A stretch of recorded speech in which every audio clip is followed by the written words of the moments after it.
Hello everybody, and hello to 2021. Aren't you ready for 2020 to be over? What a year. We had to put up with a lot. A pandemic, lockdowns, not being able to get together with whomever we please or travel wherever we please, having to wear those annoying masks. It's been quite a year. I'm thankful for the discovery of effective vaccines and the prospect sometime in 2021 of not having to put up with some of those restrictions anymore. Hang on a little longer. The Apostle Paul stated in 1 Corinthians 9:12, "We put up with anything rather than hinder the gospel of Christ." It's difficult to put up with all that the previous year brought us. Where does Paul find ability to put up with or cope with or persevere through anything rather than hinder the good news about Jesus?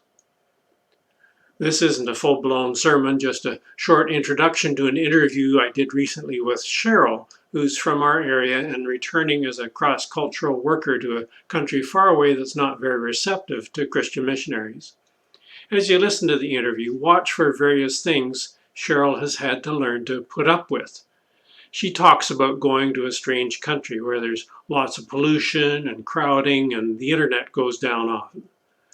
Would you volunteer to go to a place with bad pollution like, say, Mexico City, which is notorious for its poor air quality, for example? When I was a missionary with Christian Blind Mission in Congo, Brazzaville, a hot, humid country on the equator, my Salvation Army boss there observed, "Isn't it interesting how many missionaries get called to go to Kenya?" Kenya, although tropical, has higher elevation, so the temperatures are cooler and more bearable. Cheryl also mentions other difficulties. She suffered an abusive childhood due to an alcoholic father. That can be traumatic for children. At best, suffering neglect because the parent is preoccupied with their addiction. At worst, being subjected to physical and verbal abuse when the parent lashes out. Then more recently, when she was home on furlough, she broke her ankle and was laid up for about a year, much longer than she had planned to be out of the country. Yet she redeemed the time by writing a book, Crushed Innocence, A Journey into Promise. So with God's help, Cheryl was able to turn a setback into fruitful productivity, resulting in an item that can bless others who will read it and relate to her journey, and hopefully discover God's remedy for their pain.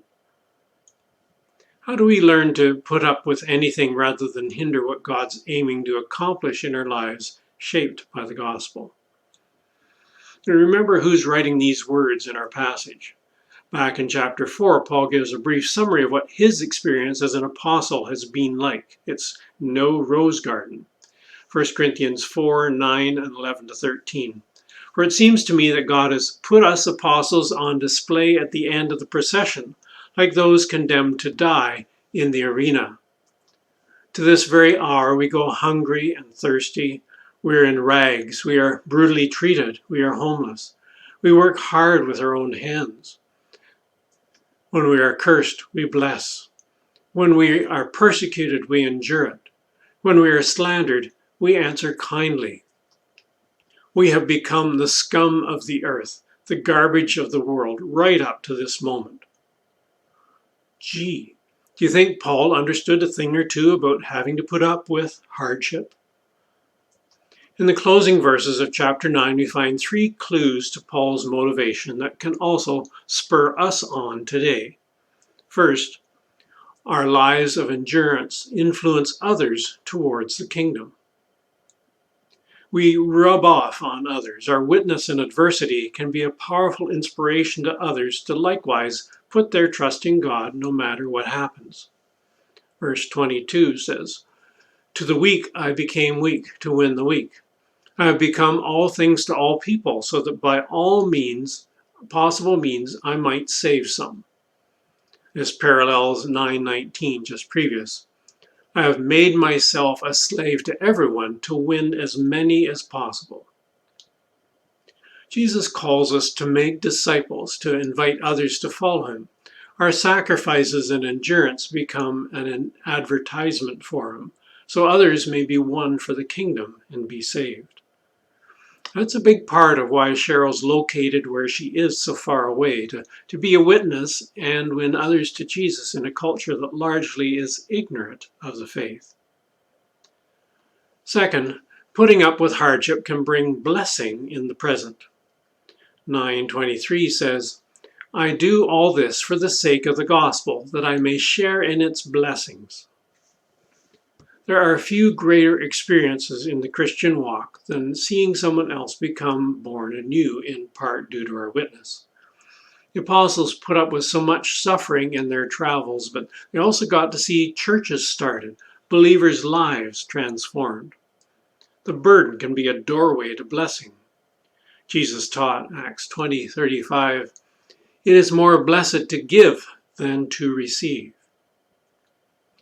Giving, like enduring, serving in the hard places, can prepare us to receive a sense of blessing from the Lord right now. Third, those who put up with hard service are rewarded with a prize hereafter. 1 Corinthians 9:24 says, do you not know that in a race all the runners run, but only one gets the prize? Run in such a way as to get the prize. And verse 27, no, I strike a blow to my body and make it my slave, so that after I have preached to others, I myself will not be disqualified for the prize. The Bible teaches we will stand before Christ's judgment seat to receive what's due for our deeds in this life, 2 Corinthians 5:10. That helps us keep pressing on when it's tough slogging and our flesh cries out for us to quit. Here now is my 16-minute interview with Cheryl, recorded back in early November. She flew back November 15th. The journey back took 27 hours, including 8 hours at the arrival airport going through procedures, followed by mandatory 2 weeks of quarantine, but eventually she made it without serious incident.